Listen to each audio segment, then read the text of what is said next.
Hi hello నమస్తే. నేను కృష్ణాంజనేయులు. ఆంధ్రప్రదేశ్ శాసనసభ స్పీకర్ అయ్యన్న పాత్రుడు వైఎస్ఆర్ కాంగ్రెస్ పార్టీ ఎమ్మెల్యేల మీద జగన్మోహన్ రెడ్డి మీద ఆహ్, చాలా సీరియస్ కామెంట్స్ చేశారు.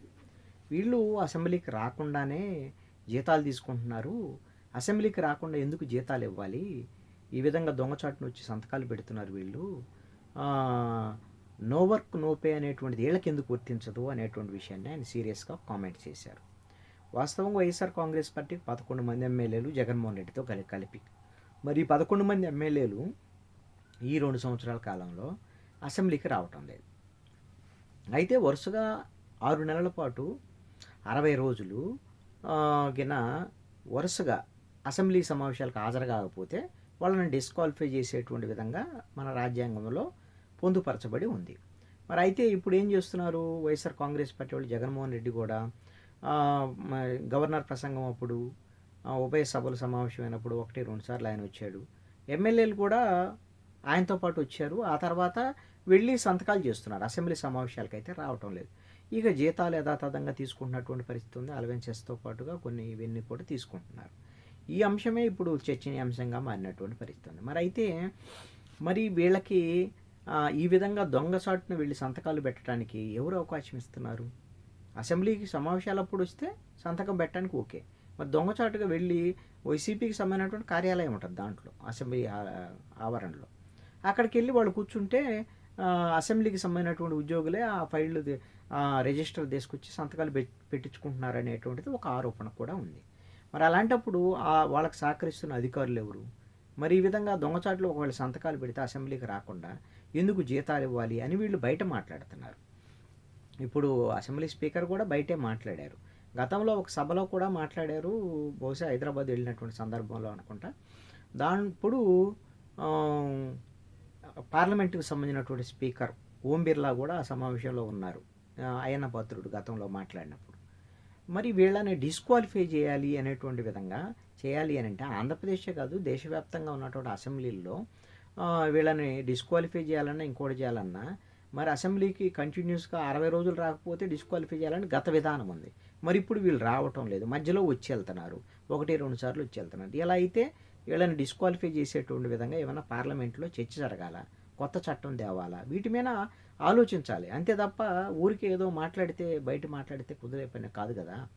ఇంకొకటి కూడా ఏమంటాడు అసలుకి అయ్యన్న పాత్రుడు, ఈ విధంగా అసెంబ్లీకి రాకుండా దొంగచాటున సంతకాలు పెట్టి జీతాలు తీసుకుంటుంటే ఇలాంటి వాళ్ళని రీకాల్ చేయాలి అని అన్నారు. పదాలు బాగున్నాయని ఏదో ఒకటి మనం వాడేస్తే సరిపోదు కదా. రీకాల్ చేయటం అనేటువంటిది ఏంటి? ప్రజలు ఒకసారి ఎన్నుకున్నటువంటి ప్రజాప్రతినిధులు వాళ్ళు తప్పులు చేస్తేనో ఇంకోటి చేస్తేనో వాళ్ళని తిరిగి మేము రీకాల్ చేసేటువంటి విధంగా ఓటింగ్ జరిగింది. ఆ ఓటింగ్ జరిగినప్పుడు వాళ్ళందరినీ మాకు వద్దు, వీళ్ళు ఎమ్మెల్యే వద్దు లేకపోతే ఎంపీగా వద్దు అనేటువంటి దాని మీద వాళ్ళు మళ్ళీ ఆ రీకాల్ చేసేటప్పుడు ఓటేసి నిర్ణయం తీసుకున్నారనుకోండి, వాళ్ళు ప్రజాప్రతినిధులుగా అనర్హులుగా ప్రకటించడం అనేది జరుగుతుంది. ఇది భారతదేశంలో ఈ రీకాల్ సిస్టమ్ లేదు. మరి రీకాల్ సిస్టమ్ లేకుండా మీరు వైసీపీ వాళ్ళని రీకాల్ చేయాలి అనేటువంటి విధంగా మాట్లాడటం అంటే ఊరికే మాటల వల్ల ప్రయోజనం ఏముంటుంది?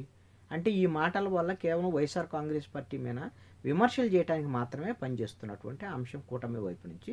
లేదంటే చట్టబద్ధంగా ఏదైనా చర్యలు తీసుకునేది ఉంటే చర్యలు తీసుకోవాలి.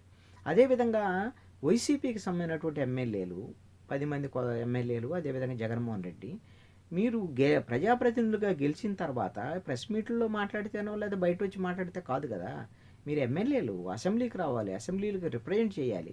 మీ నియోజకవర్గంలో ఉన్న 2,50,000 2,70,000 మంది ఓటర్లు, మెజారిటీ ప్రజలు మిమ్మల్ని గెలిపించుకున్నారు. కాబట్టి మీరు వాళ్ళ సమస్యల మీద పోట్లాడటం అని బజార్లో చేసేటువంటి పని కాదు కదా. ఎమ్మెల్యే గెలిపించింది ఎందుకు?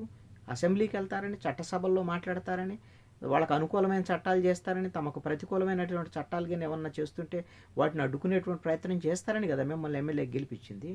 మరి ఆ విషయంలో మరి వైఎస్ఆర్ కాంగ్రెస్ పార్టీ ప్రజాస్వామ్యయుతంగా వ్యవహరించడం లేదు అనేటువంటిది ప్రజలు గమనిస్తున్నారు. ఒకవేళ ఇదే విధానాన్ని కొనసాగించి జగన్మోహన్ రెడ్డి అన్నట్టుగా నేను సంవత్సరం తర్వాత మళ్ళీ జనంలోకి వెళ్తాను, పాదయాత్ర చేస్తాను అని చెప్తున్నాడు కదా జగన్మోహన్ రెడ్డి. ఇప్పుడు అసలు ప్రజల్లో లేకుండా, ప్రజల తరపున ఉద్యమాలు చేయకుండా, నువ్వు అసెంబ్లీకి వెళ్లకుండా రేపు పాదయాత్ర చేస్తే ఉపయోగం ఏంది? పాదయాత్ర చేసినంత మాత్రాన నువ్వు ఆల్రెడీ ముఖ్యమంత్రిగా ఫెయిల్ అయ్యావని కదా నిన్ను ఓడించింది జనం. రేపు పాదయాత్ర చేస్తే మళ్ళీ నిన్ను ఎలా నమ్ముతారు? అసెంబ్లీకి వెళ్లకుండా, ప్రజల్లోకి రాకుండా ఉండేటువంటి నిన్ను ఈ విధమైనటువంటి పరిస్థితుల్లో అప్రజాస్వామికంగా వైసీపీకి సంబంధించినటువంటి ఎమ్మెల్యేలు జగన్మోహన్ రెడ్డి వ్యవహరిస్తున్నారనేది ప్రజల్లోకి వెళ్తున్నటువంటి అంశం. ఈ విషయంలో వైఎస్ఆర్ కాంగ్రెస్ పార్టీ కూడా పునరాలోచించుకోవాలి. ఇప్పుడు కంటిన్యూస్గా అసెంబ్లీకి పోకపోతే ఎలా? మాకు ప్రత్యేకమైనటువంటి ప్రతిపక్ష హోదా ఇవ్వండి, హోదా ఇవ్వకుండా ఎవరు అడ్డుకుంటున్నారు అనేటువంటి విధంగా జగన్మోహన్ రెడ్డి మాట్లాడుతున్నారు. స్పీకర్ హోదా ఇవ్వాలి అని అంటే ఇప్పుడు వరకు ఉన్నటువంటి సంప్రదాయం 10% మంది ఎమ్మెల్యే స్థానాల్లో మీరు గెలిస్తే మాత్రమే, అంటే 18 ఎమ్మెల్యే సీట్లు ఉంటే మాత్రమే మీకు ప్రతిపక్ష హోదా వచ్చేదానికి అవకాశం ఉంటుంది సంప్రదాయాల ప్రకారంగా, అటు పార్లమెంట్లో అయినా ఇక్కడ అసెంబ్లీలో అయినా. మరి మీకు వచ్చింది 11 సీట్లే, 18 సీట్లు లేవు, మరి ప్రతిపక్ష హోదా ఎలా వస్తుంది? అది ఇవ్వట్లేదు కాబట్టి నేను పోను అనేటువంటి విధంగా మాట్లాడటం కూడా వైఎస్ఆర్ కాంగ్రెస్ పార్టీకి రాజకీయంగా నష్టం కలిగించేటువంటి విషయంగానే ఉంటుంది. దాంట్లో ఎటువంటి సందేహం లేదు.